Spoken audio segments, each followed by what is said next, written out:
साथियों, इस तरह का एक पर्सन अपना जो सुबह की शिफ्ट में आया था कि ये दे रखा था कि ANGLES को GNASEL लिख सकते हैं। तो बताइए कि जो आगे है अपना SQUARE, इसको हम क्या लिख सकते हैं। तो साथियों, जैसे अपना इसके अंदर आप एक बार ये देख लें कि कौन से वर्ड कैसे लिखे हैं। मैंने जैसे ये सीरीज़ दी हुई थी कि इसका ये लिखा है, तो मैंने इसके नीचे ही अक्षर अपने लिख दिए। देखिए ए है वो यहाँ से फर्स्ट है उसको तीसरा दे दिया, और जो थर्ड है उसको फर्स्ट दे दिया, और जो बीच वाला है 2 नंबरों का उसको 2 के दे दिया। यानी कि फर्स्ट सेकंड थर्ड को इन्होंने एक तरह से लिख दिया, और लास्ट जो है 3 उनको इस तरह से 3 और 3 की एक सीरीज़ ले ली इन्होंने।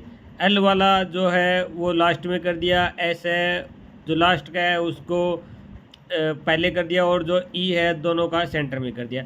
इसी तरह से अपने को सेम इसी पैटर्न पे एक इसकी सीरीज़ बनानी है। जैसे कि इसके अंदर ANG को GNA यानी कि अपना इसको पहला मानते हुए लिखना है उल्टा, और जो लास्ट के 3 अक्षर हैं उनको भी इसी तरह से जैसे लास्ट का पहले फिर दूसरा और तीसरे क्रम में लिखना है। तो इसका आंसर आ जाएगा UQRS, यानी कि इन तीनों का इस तरह से कर लिया और इन तीनों का फिर ERA हो जाएगा। तो इस तरह से आपको किसी भी तरह से पूछ सकता है। जैसे कि कई बार क्या होता है कि ANGLES, इसमें से आपको इस तरह भी दे सकता है कि ए को बी लिख दिया, एम एन है इसका एम लिख दिया, जी को एच लिख दिया, यानी कि किसी में इसमें एक बढ़ा के यानी कि ए का बी प्लस में एक कर दिया। एम एन के बाद यानी कि एम के बाद एन आता है तो इसमें एन में -1 कर दिया। जी के बाद आ जाता है तो इसमें +1 कर दिया। इसमें इस तरह एक सीरीज़ होगी, आपको जो सीरीज़ दे दी जाएगी आपको बस वो सीरीज़ को पकड़नी है, और इसी तरह से आपको प्रश्न करने होते हैं। तो साथियों, आप आसानी से इस तरह के प्रश्न करेंगे, हम आगे वीडियो में आपको बताएंगे, आप आसानी से कर सकते हैं, और कुछ आपको जानकारियाँ भी देंगे कि किस तरह से प्रश्न सोल्व करने हैं। तो ये लाइन आप पकड़ के और आसानी से आप एग्ज़ाम कर सकते हैं।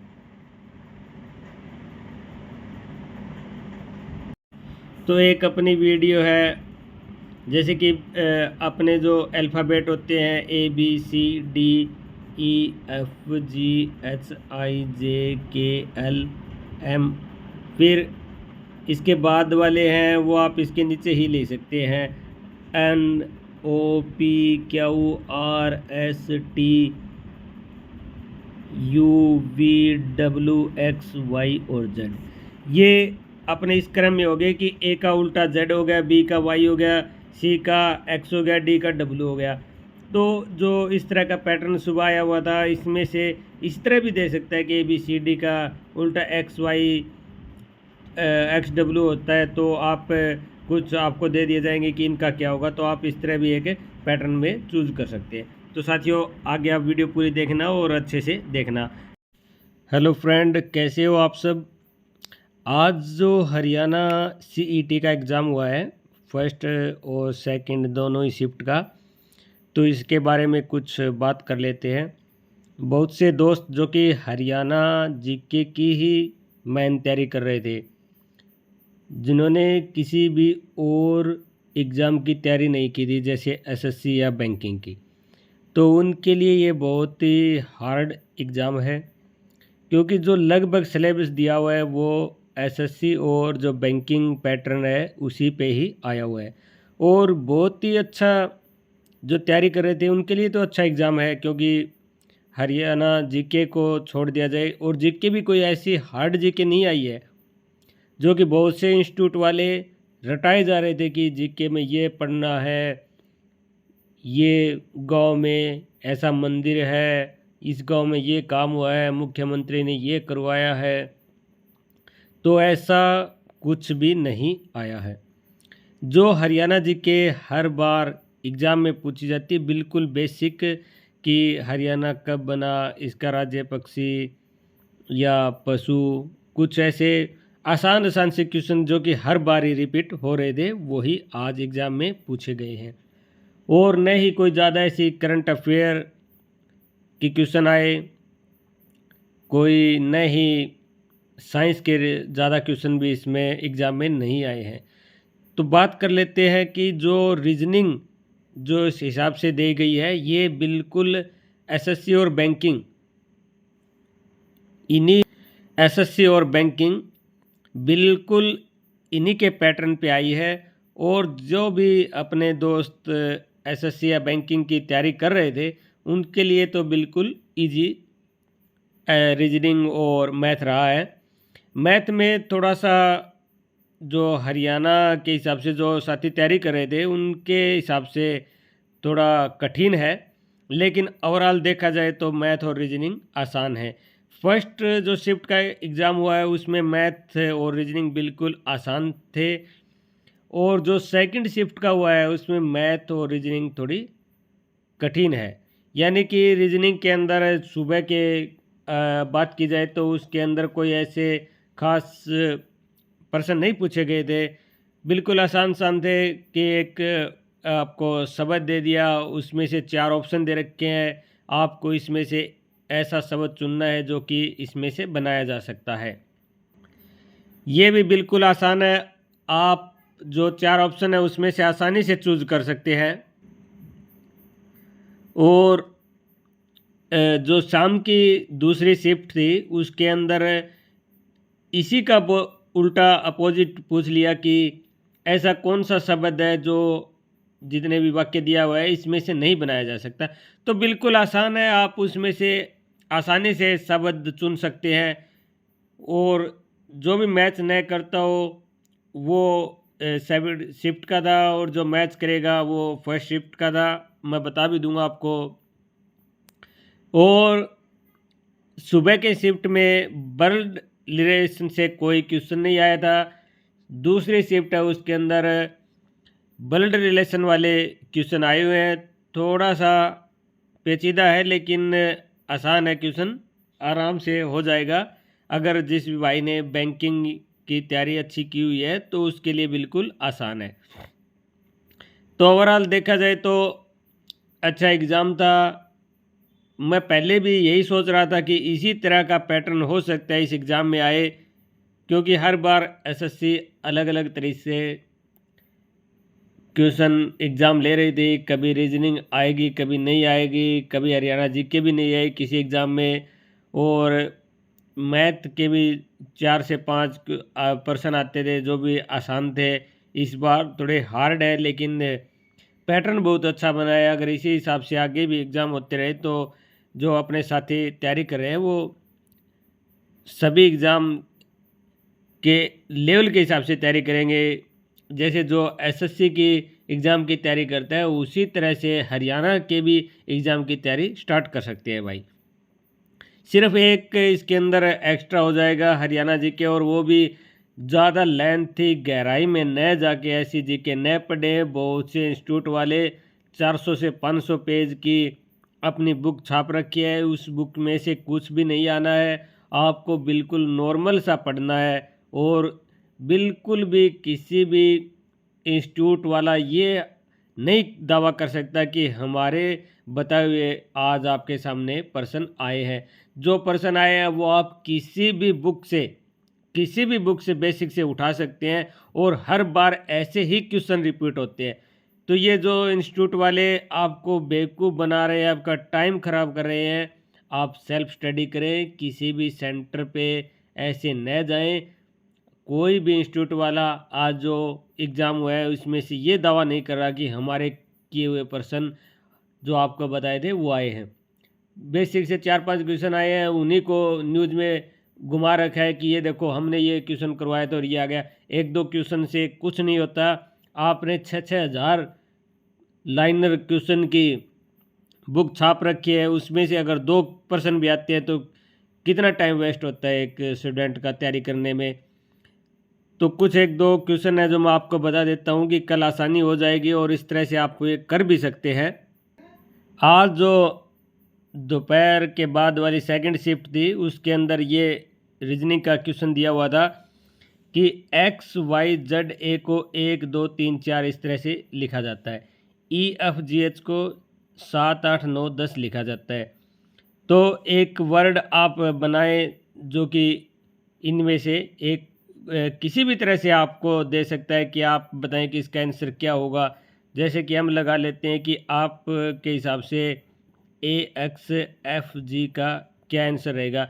तो ए का जो आंसर है, जैसे ए के आगे 4 है तो यहाँ पे हम लिख देंगे 4। आराम से इसी में से ढूंढ के आपको एक्स देना है उत्तर। एक्स का है, एक्स वाला ले लेंगे, जैसे 1 है तो 1 को ले लिया इस तरह से। और एफ का है 8 और जी का है 9, तो हमारा आंसर रहेगा 4189। इस तरह से आपको कुछ भी घुमा फिरा के इसी तरह का दे सकता है। और इसी तरह का सुबह की शिफ्ट में भी दिया था, लेकिन आसान था, बिल्कुल आसान था।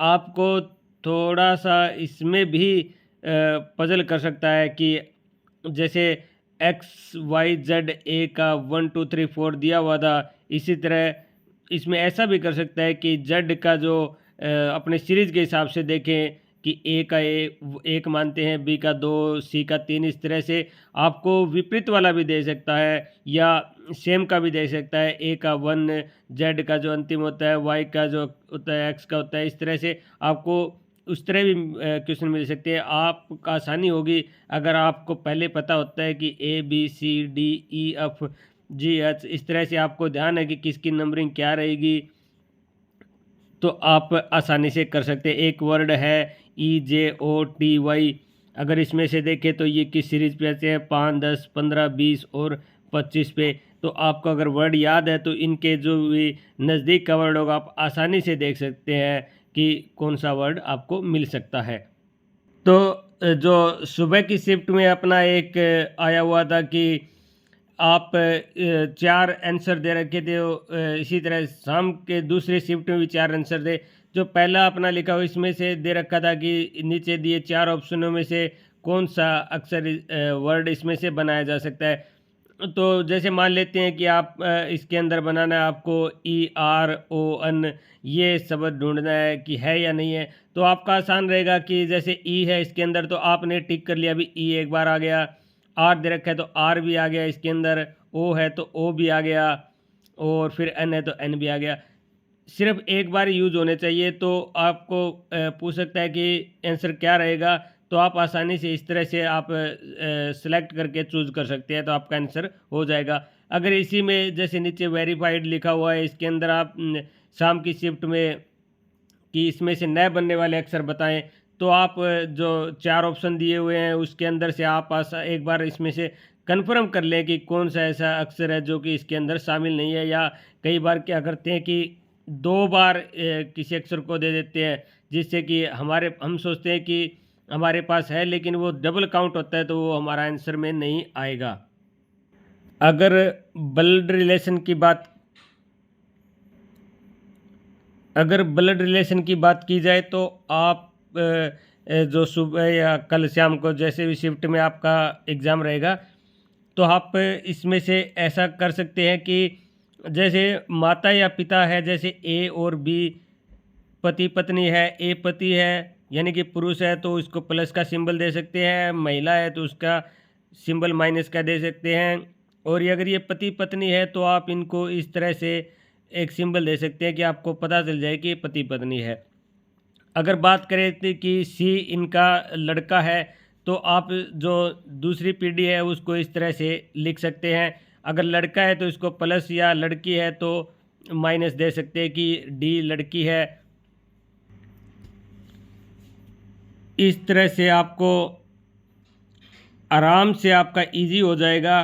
प्लस माइनस से आपको पता चल जाएगा, माइनस जैसे फीमेल का है, प्लस है वो मेल का है, तो आसान रहेगा। अगर ऊपर की पीढ़ी है कि पूछ ले कि ई है वो सी का दादा है, तो इस तरह से एक ऊपर का और ले लेंगे, ई है वो सी का दादा है तो इसको प्लस में ले लेंगे। अगर पूछ लिया जाए कि ई का डी से क्या संबंध है, तो ई है वो डी का दादा हो गया। इस तरह से कि पहली पीढ़ी, दूसरी पीढ़ी और तीसरी पीढ़ी, तो आसानी से इस तरह से मैच हो जाएगा। कि इसके साथ ही कुछ और ऐड कर लेते हैं कि जो एफ है वो बी का भाई है, तो इस तरह से ये रिलेशन में इस तरह से आप एक सिंपल डंडा जो आपके लाइन या जैसे भी आपको ठीक लगे कि इस तरह एरो की लगा देते हैं तो पति पत्नी हो गया। अगर सीधा सिंपल लाइन कर लेते हैं तो ब्रोदर भाई बहन का रिश्ता हो गया। अब इसी तरह इसमें से किसी भी एक का रिश्ता पूछे तो आप आसानी से अभी निकाल सकते हैं। तो ब्लड रिलेशन का आसानी से आपको हो जाएगा। सुबह की शिफ्ट में एक और अपने सुबह और शाम दोनों की शिफ्ट में आया था कि कुछ ए है वो बी है। तो इस तरह से आप अगर बैंकिंग की तैयारी की है तो आप आसानी से बना सकते हैं कि कुछ ए आपने इस गोल दायरे के अंदर ले लिया, इसमें से कुछ बी है तो आपने यहाँ पे बी लिख दिया। अब पूछ लेते हैं कुछ बी है वो कुछ सी है, तो बी में से कुछ सी है। तो अब पूछ लेते हैं कि आंसर में कुछ सी है वो ए है, तो कुछ सी है वो ए है या नहीं है। इस तरह से अगर बैंकिंग में आपने तैयारी की है तो आपको आसानी से पता चल जाएगा। अगर आपने अभी तक तैयारी नहीं की है इस तरह की तो आप ज़्यादा इसके अंदर पजल हो जाएंगे। तो जो आपको थोड़ा ठीक लगे तो वो ही आंसर इसमें आप दे सकते हैं।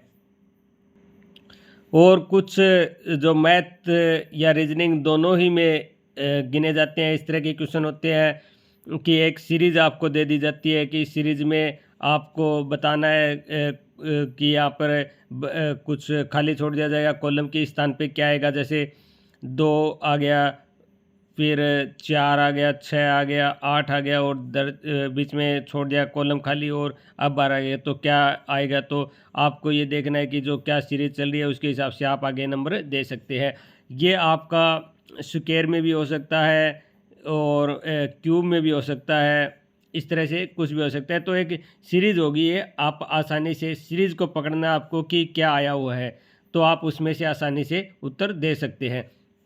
आज सुबह की शिफ्ट में एक और अपना आया हुआ था कि एक लाइन दी हुई थी, इस लाइन के अंदर कि आपको टोटल वर्ड चुनने हैं, उसके अंदर से एक बीच वाले के लेफ़्ट या राइट से आपने इस तरह से ये मैंने लिख लिया, ये कुछ अपने हो गए। इसमें से आपको पूछ सकता है कि मैंने ये इस तरह से 1 2 3 4 5 6 7 8 9 की एक लाइनिंग लिख ली। इसके अंदर आपको पूछ सकता है कि 6 के लेफ़्ट में दूसरा कौन सा होगा, ये अपना 6 है, इसके लेफ़्ट में इस साइड में अपना राइट हो गया और इस साइड में अपना लेफ़्ट हो गया।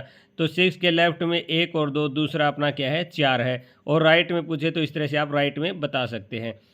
आपको किसी भी तरह से पूछ सकते हैं, ये अपना लगभग बैंकिंग का पैटर्न होता है उसी पे आया हुआ है। तो आसान से आपको एक लाइन पकड़नी है और उसी के हिसाब से आपको धीरे धीरे आगे चलना है। फिल इन द ब्लैंक्स की तरह भी है, ये रीजनिंग कर सकते हैं और मैथ, ये दोनों में ही काउंट होते हैं इस तरह के। तो ये एक सीरीज़ में कैसे भी हो सकते हैं, आपको इस तरह सेलेक्ट कर सकते हैं आप। जैसे बीच का जो डिफरेंस है उसके हिसाब से भी आप निकाल सकते हैं। कई बार क्या होता है कि जैसे ये 2 दिया हुआ है, 1 का स्क्वायर प्लस में 1 आ गया, अगला है 2 का स्क्वायर प्लस में कुछ यहाँ पे मान लेते हैं कि 5 आ गया, तो 2 का स्क्वायर प्लस में 1 यानी कि 4 प्लस 1, और यहाँ पर आ गया 3 3 9 और 1 10 यानी कि 3 का स्क्वायर प्लस 1। इस तरह से कोई भी सीरीज़ बन सकती है, आप उस सीरीज़ में से ले सकते हैं। तो थोड़ा सा आपको ध्यान रखना है। और जो रीजनिंग और मैथ इसमें से ये दोनों में ही काउंट होते हैं, तो आप किसी भी को आसानी से कर सकते हैं। तो साथियों, बहुत ही आसान भी कह सकते हैं और हार्ड भी कह सकते हैं। पेपर बहुत ही अच्छा बनाया है इस बार एनटीए ने। तो उम्मीद करते हैं कि आगे जो एग्ज़ाम आएंगे वो इसी तरह पैटर्न पे आएंगे और न कि एक हरियाणा जीके को ही लेकर चलते हैं कि बहुत से सेंटर वाले की मैन जीके, तो जीके नहीं है, आपको सभी पढ़ने हैं और अच्छी तरह से पढ़ने हैं। साथियों, आगे हम और अच्छी अच्छी वीडियो इसके लेके आएंगे। हमारे चैनल को आप लाइक शेयर सब्सक्राइब ज़रूर करें।